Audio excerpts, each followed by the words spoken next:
Hi everyone, today we're going to start a new chapter, classification of elements and periodicity properties. So the first question in this chapter is, why do we need to classify elements? Well, the reason is quite obvious because there are in total 118 elements and it's not practically possible to study each and every one of them. So that is why we need to classify them, group them, so that we can study the properties shown by different elements, and this is what's common between them, and this way we can shorten the amount of knowledge we have to gain in order to study the periodic table. So what is the periodic table? In short, periodic table is a table which classifies all the known elements in accordance with the properties in such a way that the elements with similar properties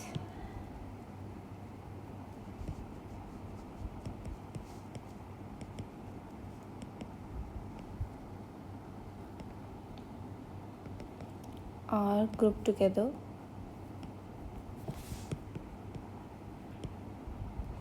and those who have dissimilar properties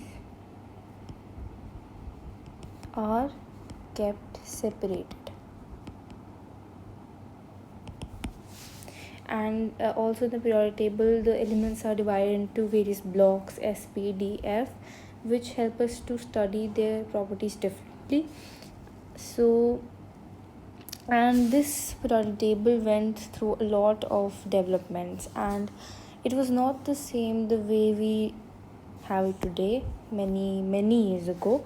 So let's just start with the year 1808, when Sir John Dalton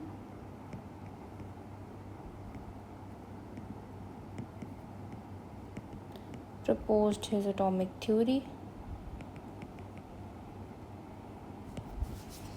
And according to this theory, atoms of one element can be distinguished from the other on the basis of their atomic weights.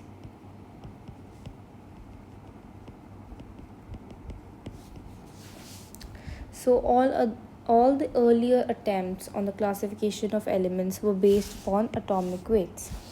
The first historical development that we're going to study about is the Dobereiner's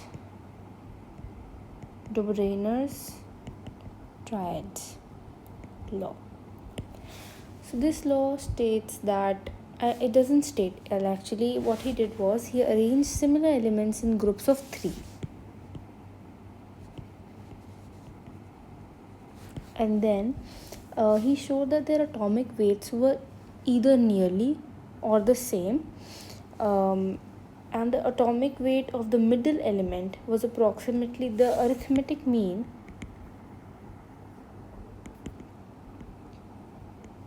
of the elements at the extremes.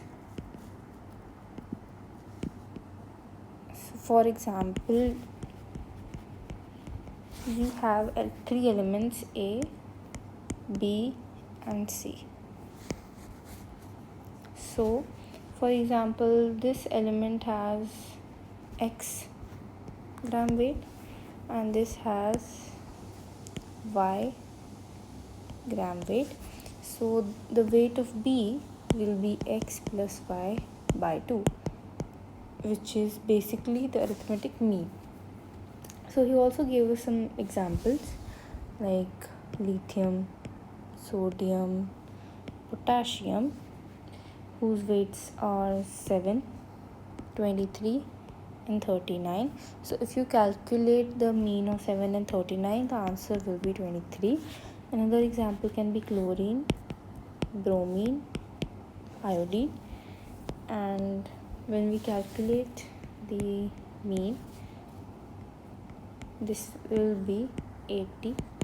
So this was applicable for many elements, but it was not applicable for all.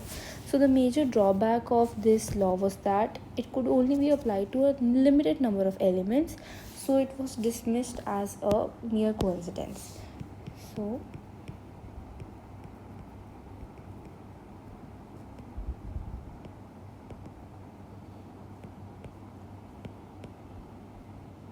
limited elements. Secondly, we're going to study about the telluric screw, and it is also known as helix. So the first real periodic classification of elements was the telluric screw or helix, which was proposed by A.E.B. de Chancourtois, a French geologist in 1862. He took a vertical cylinder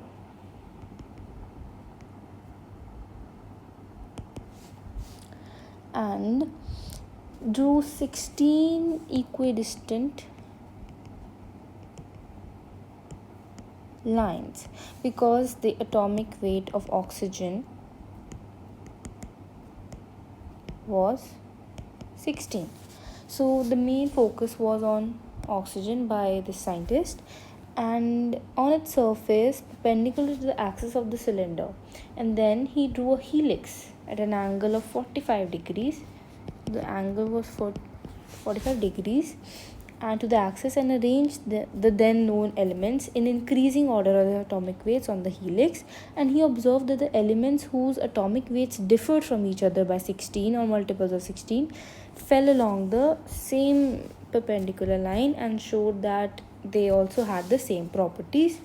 So this was his work, but unfortunately it did not receive much attention. So, but it is still the first real classification of elements which were known at that time. The third development was the Newland's law of octaves. This was also a very well known development which was done by an English chemist, John Alexander Newland, who was very fond of music, and he observed that when the lighter elements were arranged in order of their increasing atomic weights, so in all these developments you will see that they arrange the elements in the order of their increasing atomic weights. So do keep that in mind.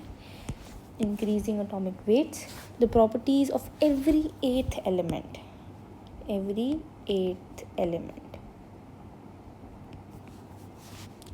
was similar to those of the first one, like the eighth note of a musical scale. So for example, lithium, beryllium, boron, carbon, nitrogen, oxygen, fluorine. I will not write the noble gases because they were not discovered at that time. Sodium, magnesium, aluminium, silicon, phosphorus, sulfur, chlorine, potassium, and calcium. So the reason why I have written only till calcium is because this law was only applicable till calcium. So if we number them, 1, 2, 3, 4, 5, 6, 7, 8, 9, 10, 11, 12, 13, 14, 15, and 16. So you can see that here, for example, these elements, which are like according to his law, every eighth element showed the same properties. So these elements were alkalis as were known at that time, and he also made some similar observations and found out and gave this theory. And this was true for many elements, and in the beginning this idea was not widely accepted but was actually ridiculed. But this work was much later recognized by the Royal Society London, and he was given the Davy Medal in 1887. So this work was highly recognized and also appreciated. Now we're going to start the Lothar-Meyer arrangement, which was a really good try at classification of elements. he had made a graph. He plotted a graph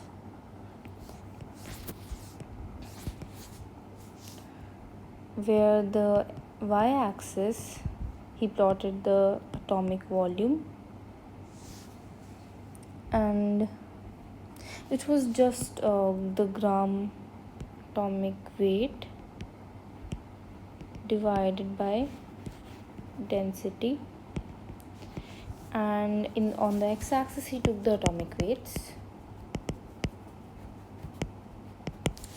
and then he somehow plotted the graph. It was like this.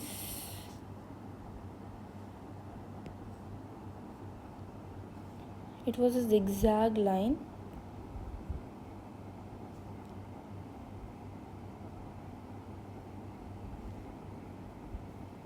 and this kept on increasing and kept on increasing. So the first element that we're going to start with is lithium, as was done by Lothar Meyer, and we are going to write them in the order as given by him.